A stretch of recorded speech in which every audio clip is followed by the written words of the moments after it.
ଜାନୁଆରୀ 7 ତାରିଖରେ ରେମୁଣା ନିର୍ବାଚନ ମଣ୍ଡଳୀ ସ୍ତରୀୟ ବିଜେଡିର ସଚେତନତା କାର୍ଯ୍ୟକ୍ରମ ଅନୁଷ୍ଠିତ ହେବା ନେଇ ଏକ ପ୍ରସ୍ତୁତି ବୈଠକ ସୋଲ୍ଡ ରୋଡ୍ ସ୍ଥିତ 7 ଫେରେ କଲ୍ୟାଣ ମଣ୍ଡପଠାରେ ଅନୁଷ୍ଠିତ ହୋଇଯାଇଛି। ବିଜେଡି ଯୁବନେତା ଚନ୍ଦନ ମଲ୍ଲିକଙ୍କ ନେତୃତ୍ୱରେ ଅନୁଷ୍ଠିତ ଏହି ବୈଠକରେ ନିର୍ବାଚନ ମଣ୍ଡଳୀର ପ୍ରତ୍ୟେକ ପଞ୍ଚାୟତ ଏବଂ ଏନ୍ଏସିର ବିଭିନ୍ନ ୱାର୍ଡର ଆଗ ଧାଡ଼ିର କର୍ମକର୍ତ୍ତା ଏଥିରେ ସାମିଲ ହୋଇଥିଲେ। ମୁଖ୍ୟମନ୍ତ୍ରୀ ନବୀନ ପଟ୍ଟନାୟକଙ୍କ ଜନହିତକର ଯୋଜନା କିଭଳି ଲୋକଙ୍କ ନିକଟରେ ପହଞ୍ଚିବ ସେ ନେଇ କର୍ମୀମାନଙ୍କୁ ଉକ୍ତ ସଚେତନତା ଶିବିରରେ ପ୍ରଶିକ୍ଷଣ ଦିଆଯିବ ବୋଲି ଶ୍ରୀ ମଲ୍ଲିକ ସୂଚନା ଦେଇଥିଲେ। ରସାଳପୁର ଏବଂ ଜୟଦେବ କସବା ମଧ୍ୟସ୍ଥଳରେ ଏହି ସଚେତନତା କାର୍ଯ୍ୟକ୍ରମ ଅନୁଷ୍ଠିତ ହେବ ବୋଲି ଧାର୍ଯ୍ୟ କରାଯାଇଛି।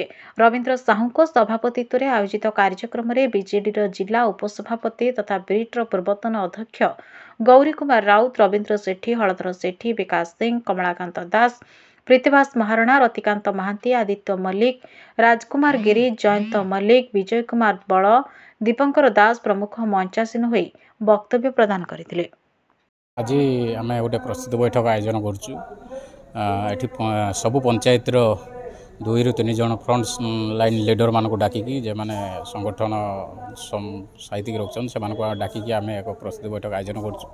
उद्देश्य है आम गोटे माननीय मुख्यमंत्री समस्त योजना को किभली भाव में लोक मान पाखे पहुँचेब से आम गोटे सचेतनता कार्यक्रम करूँ जहाँकि प्रति पंचायत लोक मान सहयोग से आम ये कार्यक्रम को बहु मात्रा किभली लोक आसीपारे एवं माननीय मुख्यमंत्री समस्त योजना से किभली भाव में डिस्प्ले हो पार लोक सचेतनता करहब से उद्देश्य नहीं कि आम गोटे प्रस्तुति बैठक करूँ। आगामी 7 तारिख आम धार्य करूँ जे आम से कार्यक्रम को ठीक भाव में करूँ।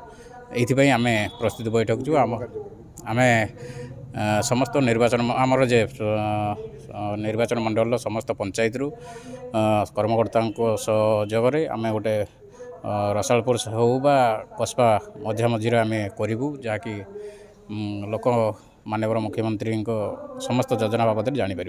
रेमुणा निर्वाचन मंडल समस्त पंचायत एवं एनएसी समस्त वार्ड रु समस्त सब लोक एकजुट करी सचेतनता कार्य करूँ। पाखापाखि 10,000 ରୁ 15,000 लोक नहीं आम कार्यक्रम अनुष्ठित करूँ। समस्त निर्वाचन मंडल समस्त पंचायत आसछन्ति एनएसी भी आसी समस्त पंचायत जड़े 2 जन कर समस्ते आसी।